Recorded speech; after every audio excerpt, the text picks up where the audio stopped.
Welcome to Book Detective. My name is Dinosaur O'Dell, and today we are going to read 10 Little Birds by Uno, Dos, Tres, Andres. But before we begin, check this out. Who, what, when, where, and why? Who, what, when, where, and why?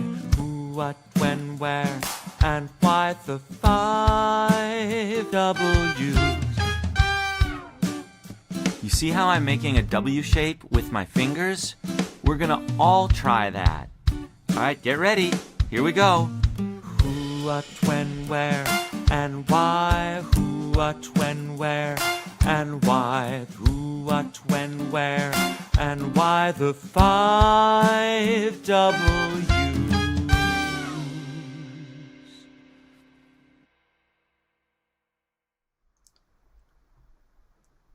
Here we go with today's book, 10 Little Birds. Are there actually 10 little birds on the cover? 1, 2, 3, 4, 5, 6, 7, 8, 9, 10. Yes, and one of them is wearing glasses. Diez Pajaritos. All right, let's get going with our story. Diez Pajaritos, or 10 Little Birds. This is a story that you can read in English or Spanish. I don't speak Spanish, so I'll just read it in English. 10 little birds over a roof. 2 flew away. How many stayed? Okay, well, if there's 10 minus 2, that comes 8 little birds over a roof. 2 flew away. How many stayed? Oh, look, there's someone on the balcony. What are they playing over there? Yeah. Okay, so 2 flew away. 6 little birds over a roof. 2 flew away. How many stayed? 6 minus 2 is... Oh, look, there's a cat. That cat looks like it's about to pounce. 6 minus 2 is 4 little birds over a roof. 2 flew away. How many stayed? That cat's looking more and more interested. 2 little birds over a roof. 2 flew away. How many stayed? Well, 2 minus 2. No little birds over the roof. Where did they go? Please come back soon. There's the person on the balcony, but I don't see any birds. Everything is so quiet. And then, all of a sudden, the birds turned around and started coming back.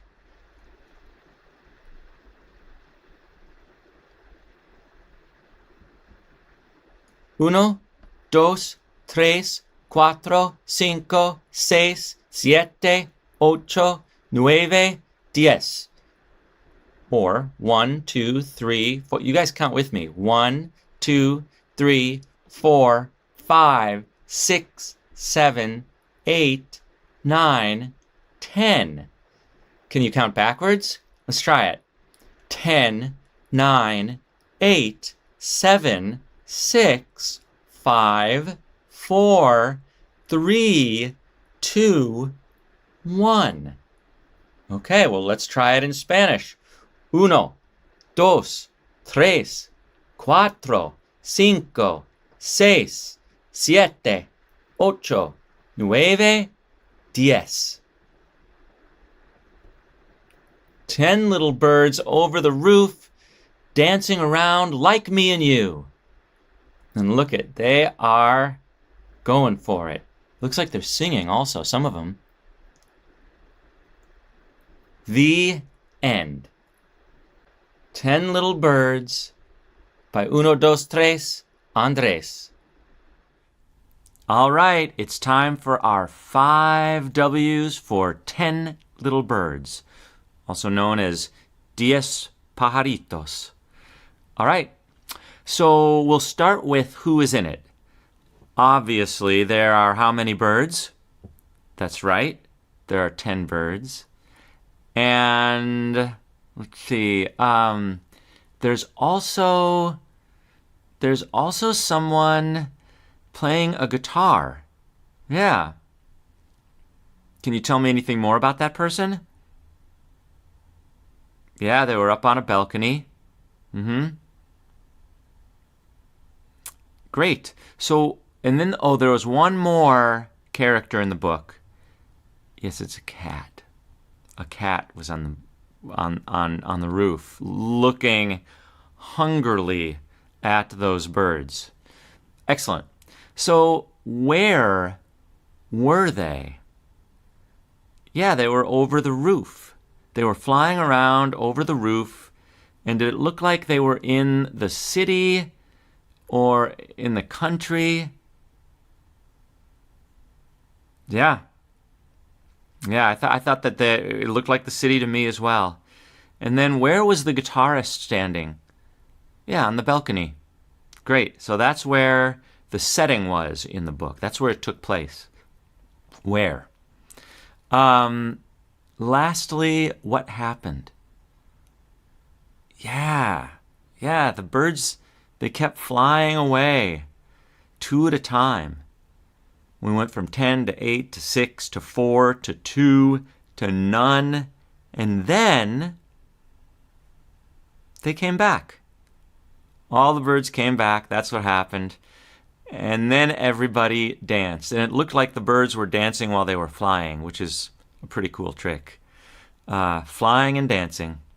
And the girl was there. The cat, I don't know what happened to the cat. We never saw the cat at the end. That is our story. Diez Pajaritos, 10 Little Birds. It's our book detective story. And it's time for our 5 W's. So get ready. Here we go. Who, what, when, where, and why? Who, what, when, where, and why? Who, what, when, where, and why? The 5 W's. Not bad. Hey, you guys, it's time for Jumpy Kangaroo. These kangaroos are great at jumping, and we're going to need your help. This is our jump break. Then we're going to get back to some more book detective learning. But let's get going. Go ahead and stand up. Kangaroo, kangaroo, in Australia and the zoo. If I were a kangaroo, I'd jump. I'd jump.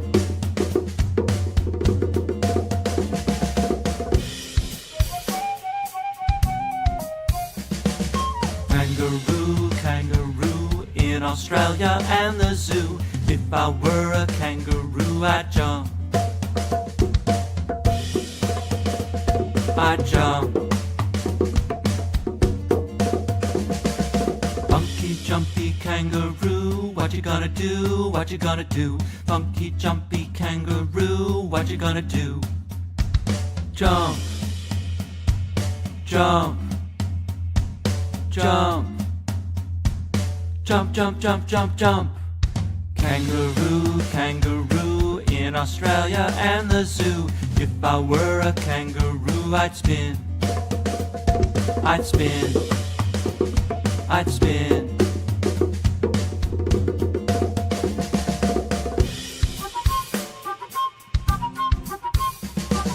Kangaroo, kangaroo, in Australia and the zoo. If I were a kangaroo, I'd jump. I'd jump.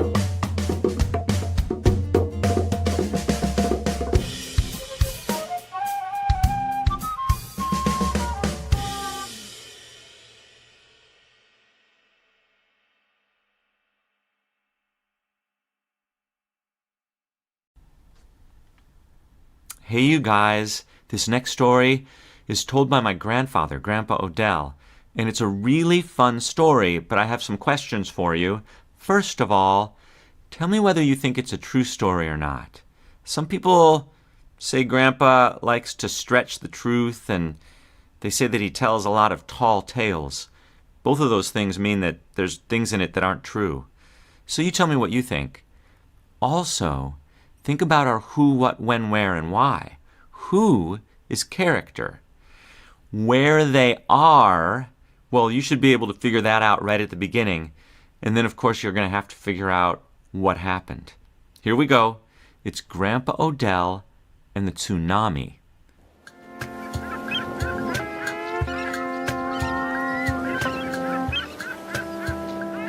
It all started when I was hanging 10 on my longboard. I was out at that beach where Big Al sells his delicious fish tacos. It was just before lunch and I was out surfing, goofy footing close to shore, and there were a ton of admirers. Well, I was walking up and down the board and flexing my muscles, brushing and flossing my teeth. You know, the usual, just showing off a little bit. Folks on shore were waving and taking photographs. They loved it. The kids' eyes were as big as saucers, and they'd never seen a 103-year-old carve up the waves with such razzmatazz. Just then, I realized that everyone on the beach is looking and pointing at something behind me. I spin around. 2 dorsal fins heading my way. Great white sharks think they're gonna have me for lunch. Think again, fellas. Now, great whites are beautiful creatures, but they have horrid table manners. Always tearing and ripping and gulping at their food like they never heard of a knife and fork. For crying out loud, great whites, slow down. Chew your food. You got 240 teeth. Use them. So, the sharks are getting close. That's when I spool out 10 yards of waxed mint, dental floss, and dipsy-do. I 180 off the lip of the wave, duck low, pull up, and as the shark swims past, I loop the floss into the mouths of the great white like a bitten bridle. Yee-haw! It's time to ride. Flapping their tails, diving and dodging. The sandcastle's ruined, but the pails are tied to each end of my surfboard like a dual-hull catamaran. And by George, those sharks are still trying to shake. But it ain't so easy to get rid of Grandpa O'Dell, I'll tell you that. The extra-strength floss is still below their gum line. And as those sharks pull me and the dual-hull sand pail surfboard catamaran out to open water, I see a giant wave a-coming. I ain't never seen no wave this high. It was picking up moisture from the clouds. A monster wave. A tsunami? That's a big wave. And it's headed straight towards the beach. There's babies drinking milk. Kids swimming in the shallows. Dads singing songs. Moms playing poker. And retired pirates running a game of kick the can. They got no chance unless I act quick. I steer the great whites to the base of the tsunami. Check the sandcastle buckets that are tied to each end of my surfboard. And then I bite my finger. That's right, I had to do it. Bit down onto my thumb and drew blood. Sometimes you have to make a personal sacrifice for the greater good. I squeeze a couple of drops into the ocean, wait about 2.6 seconds for the sharks to register the smell, and then, bam, whammo, pow! The frenzy is on. The sharks are thrashing through the water, pulling the surfboard like a teeter-totter in and out of the waves. One side's up, the other side's down. One side's down, the other side is up. The feeding frenzy has begun. Now the buckets are going under, filling up, and fleeing the water a mile out to sea. Whoosh! And that wave is getting smaller. Whoosh! Back and forth, pulling water from the tsunami. I squeeze more blood out of my finger, and those sharks are going crazy. Frenzy! Faster! Buckets of water shooting skyward. Whoosh! And the tsunami is getting weaker. Go, sharks, go! Go, sharks, go! Bucket after bucket. Go, sharks, go! Go, sharks, go! Whoosh! And as the last kilo of water arced across the sky, the sun shone through the mist, and there were 3 fishes sliding down the rainbow. Beautiful.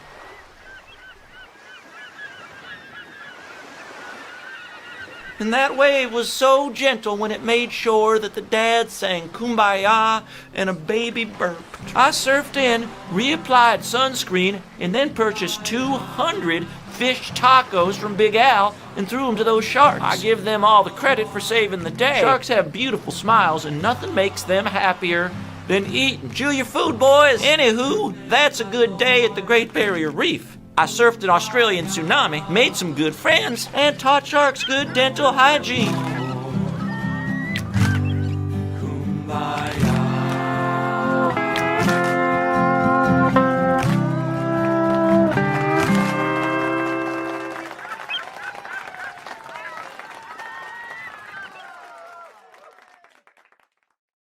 Hey, it's time for who, what, when, where, and why, the 5 W's. And we're working on the story of Grandpa O'Dell and the tsunami. It's a good one. Let's begin with who? Who was in the story of Grandpa O'Dell and the tsunami? Well, Grandpa O'Dell was in the story. And who else? Yeah, there were a bunch of people on shore. They were cheering for Grandpa. There were kids and pirates and dads singing songs. And then there was 2 more characters in this story. Yeah, the sharks. There were 2 great white sharks. All right, so the next question is, where did this take place? Yeah, it was on the beach. And that beach was close to the Great Barrier Reef, which is in Australia. So we've got the beach, we've got the Great Barrier Reef, and if you're not sure which reef it is, it's the one that's close to Big Al's Tacos, right? Okay, and then last of all, so much happened in this. What happened? And this is the plot, right? It started out where Grandpa O'Dell was riding what? Yeah, he was riding a surfboard. And he was showing off, doing tricks. And then he noticed that people were looking at something behind him. What did they see? Yeah, they saw 2 sharks. And those sharks were going to eat him for lunch. So Grandpa got kind of creative.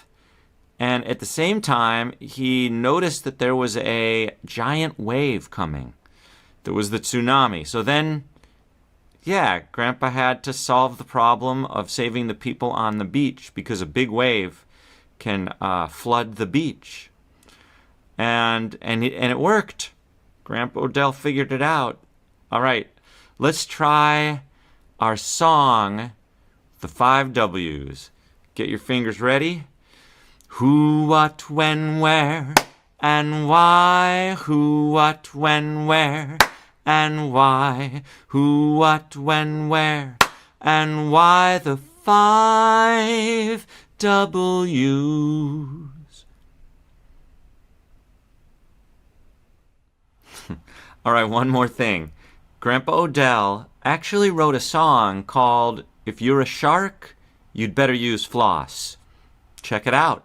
Well, how many of you out there are sharks disguised as kids? I know there's some of you out there. And this is a song for all 240 teeth in your mouth. Well, that's a lot of teeth. Check it out. I don't tell a shark what to do. I don't tell a shark how to chew. I don't tell a shark who's the boss. But if you're a shark, you'd better use floss. Use floss. Use floss. Get that piece of anchovy sauce. Use floss. Use floss. If you're a shark, you'd better use floss. Woohoo! To have a good one, all of you sharks disguised as kids. Ancient Egypt is one of our great early civilizations, and this is a song about one of the pharaohs. We call him King Tut. I'm going to need your help with shoulder drum clap. Shoulder drum clap. Let's try it. Shoulder drum clap. Shoulder drum clap. Now we're going to try it with the music. Pay close attention.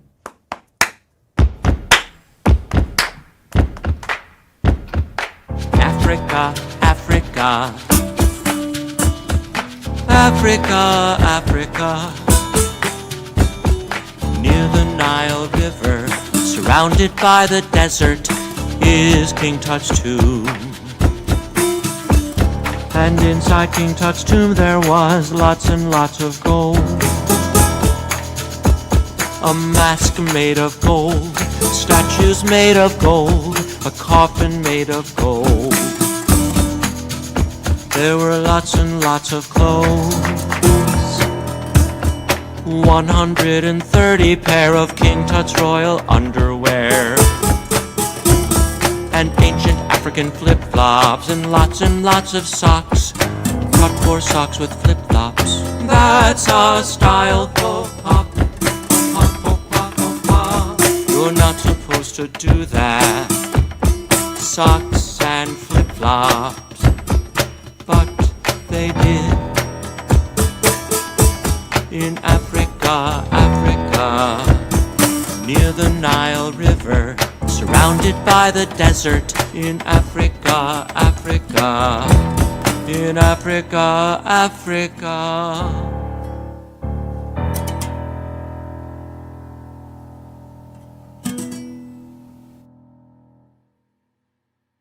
Hold on, the ancient Egyptians actually wore socks and flip-flops at the same time? Can you do that? Oh, you know what? There is a story presenting King Tut and the gnarly toes.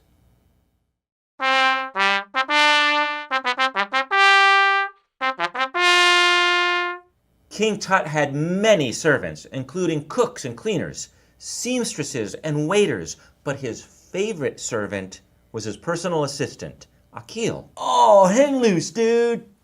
Akil was always beside King Tut, helping him with just about everything. If Tut dropped one of his golden bracelets and it rolled across the floor, I got it, Tut! If Tut tore a hole in his robe, no problemo, I'll get a freshie. He would even wash Tut's feet when they got dirty. And Akil hated washing feet. Totally, Tut's got gnarly toes. One day, Tut said to Akil, Akil, fetch my flip-flops. We are going to the top of the pyramid to watch the sunrise. Dawn patrol! Right on, Tut! So they went walking. During the walk, Tut said, Akil, there is sand between the soles of my feet and my flip-flops. It's uncomfortable. Take off my flip-flops and brush off my feet. It's just sand, man. Akil. Oh, your royalness. You got foamy toes. Akil. Okay. Let's start. I'll try not to hurl. Akil wiped the desert sand from Tut's feet. But then Tut said, Better, but there's still sand in between my toes. Dude. Akil, it hurts. Oh, the in-betweens? Akil. Dude, wait, what's an in-between? That's where the toe jam lives, dude. In between his toes. One day, as Akil was helping Tut take off his golden bracelet, he couldn't help but notice how clean Tut's skin was under the bracelet. Eureka! I got it! So Akil asked the seamstress to make some socks for King Tut. Oh, you can't wear socks with flip-flops, Akil. Don't be a Barney, dude. You gotta carve out your own thing.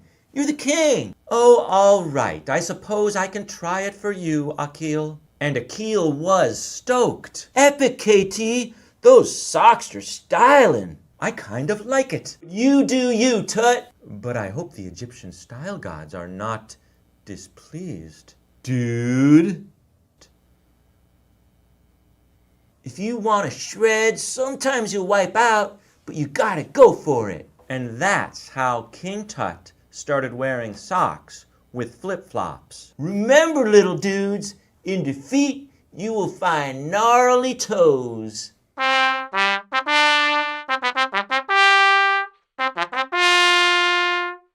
Dude.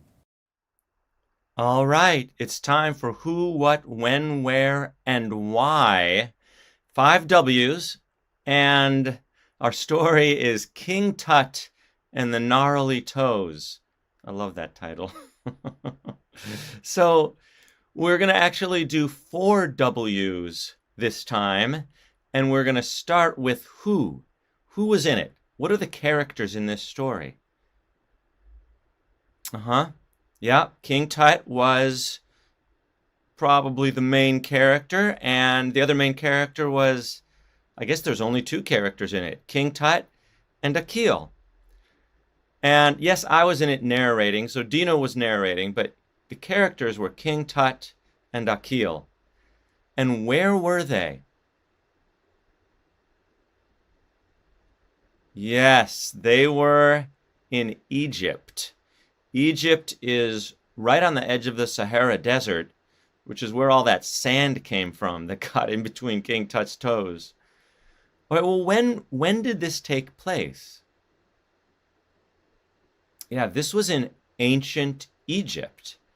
Ancient Egypt, when King Tut lived, it was over 3,000 years ago. So it was a long time ago. Okay, and what happened?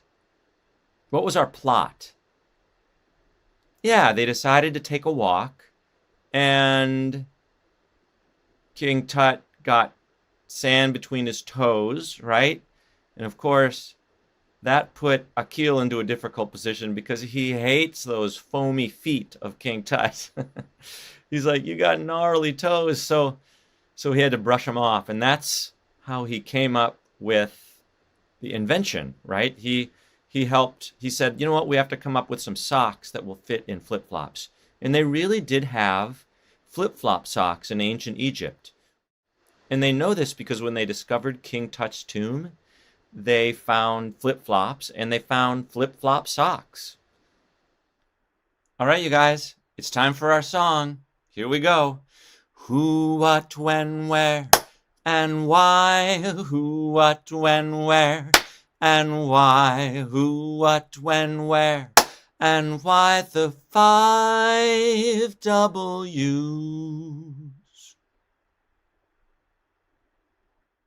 I'm Dino O'Dell, and thanks for joining me for Book Detective. Today's story was Uno Dos Tres Andres' book, 10 Little Birds, and you can find out more about that book if you go to unodostresandres.com. 123 Andres. Who, what, when, where, and why? Who, what, when, where, and why? Who, what, when, where, and why the 5 W's? For more episodes on Book Detective or more info on Dino, check DinoO'Dell.com and YouTube. We've got lots of fun videos. See you there. Who, what, when, where, and why? Who, what, when, where, and why? Who, what, when, where, and why the 5 W's?